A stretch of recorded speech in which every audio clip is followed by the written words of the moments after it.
ہم 5 سال محبت میں رہے. وہ میری اور میں اس کی زندگی تھا. وہ بہت نازک مزاج لڑکی تھی.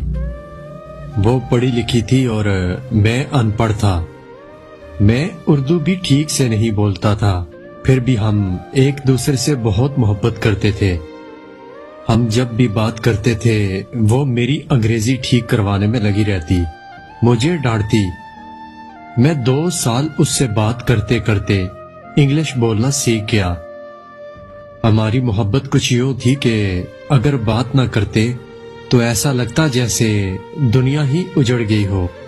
بہت وعدے قسمیں, وہ سب باتیں جو محبت کرنے والوں کے درمیان ہوتی ہیں.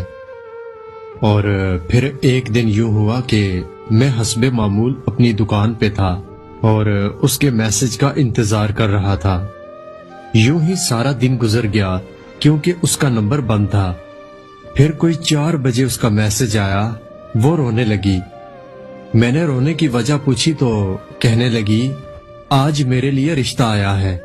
لڑکا بزنس مین ہے اور سب گھر والے راضی ہیں. یہ خبر سنتے ہی میرے جسم میں جیسے جان نکل گئی ہو.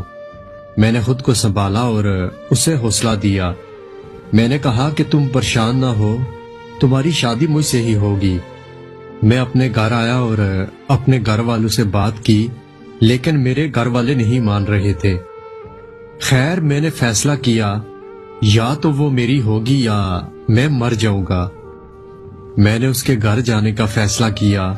میں نے کہا چلو باغ چلتے ہیں, مگر اس نے صاف انکار کر دیا. میں جب اس کے گھر گیا تو گھر پر اس کی امی تھی.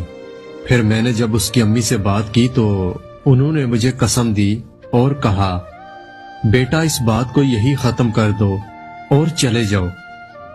میں نے اس کی طرف دیکھا تو اس کی آنکھوں سے آنسو بہہ رہے تھے. وہ حسرت بری نگاہوں سے مجھے دیکھ رہی تھی. میں اس کے گھر سے جانے لگا تو وہ میرے آگے آئی, میرے سامنے ہاتھ جوڑنے لگی اور پھر آہستہ سے بولی یہاں سے چلے جاؤ, یوں سمجھو میں مر گئی ہوں. میں ٹوٹ کر بکھر گیا اور گھر آ گیا. پھر اس نے مجھے فون کیا اور کہنے لگی میں آپ کے بنا زندہ لاش ہوں. مجھے امی ابو نے اس رشتے کے لیے مجبور کر دیا ہے اور میں آپ کے ساتھ بھاگ کر شادی نہیں کر سکتی. خیر میں نے فون بند کر دیا. پھر ایک دن اس کی بارات آئی. وہ میرے سامنے کسی اور کی ہو گئی. لڑکا بہت امیر تھا. میں خاموش ٹوٹے ہوئے آئینے کی طرح اسے دیکھتا رہا. دن گزرنے لگے. میں نے اپنی دکان چھوڑ دی اور بیرون ملک چلا گیا. 4 سال کے بعد جب واپس آیا تو مجھ کو خبر پہنچی کہ اس کے شوہر نے اس کو جلانا چاہا تھا. اس کا آدھا جسم جل چکا تھا. اس کا شوہر اس پر بہت ظلم کرتا تھا اور اسے طلاق ہو چکی تھی. جب مجھے یہ خبر ملی تو میری روح کانپ گئی. جب دوسرے روز وہ مجھے اپنی گلی میں ملی تو اس کا رنگ کالا سیاہ ہو چکا تھا. چہرہ بھی کچھ جل چکا تھا. وہ نظریں جھکائے بنا کچھ کہے چلی گئی. میرا دل بے چین ہو گیا. میں اس کو اس حالت میں دیکھ کر تڑپ گیا. پھر میں نے اپنے ماں باپ سے بات کی, ان کو راضی کیا اور اس کے گھر رشتہ بھیج دیا. اس کے گھر میں سب لوگ پریشان تھے کہ اس سے اب شادی کون کرے گا. جب اس کے گھر والے مان گئے تو اس نے انکار کر دیا. میں اس کے پاس گیا, اس کا ہاتھ تھاما اور پیار سے کہنے لگا کہ جو ہوا اسے ایک خواب سمجھ کر بھول جاؤ, سمجھو اللہ کی جانب سے آزمائش تھی. وہ پھوٹ پھوٹ کر رونے لگی. کہنے لگی کیا تم آج بھی مجھ سے محبت کرتے ہو؟ میں مسکرانے لگا. میں نے کہا انسان سچی محبت کو کبھی بول نہیں سکتا اور محبت بھی ختم نہیں ہوتی. میں آج بھی پہلے کی طرح تم سے محبت کرتا ہوں. آخر کار وہ مان گئی. ہماری شادی ہو گئی. ہمارے 2 بیٹے ہیں اور میری بیوی بہت خوش ہے. وہ مجھے اکثر محبت کا فرشتہ کہتی ہے.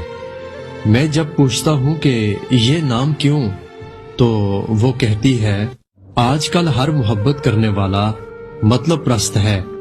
جہاں مطلب مکمل ہو وہاں محبت ختم ہو جاتی ہے. محبت کو جسم کا نام دے رکھا ہے. میری بیوی میرا ہاتھ تھام کر محبت کا ذکر کرتے ہوئے رونے لگی اور کہنے لگی آپ نہ ہوتے تو شاید میں خود کو فنا کر چکی ہوتی، اور محبت کرنے والا اگر آپ کی طرح محبت نبھائے تو کبھی کوئی لڑکی دھوکہ کھا کر زندہ لاش نہ بنے۔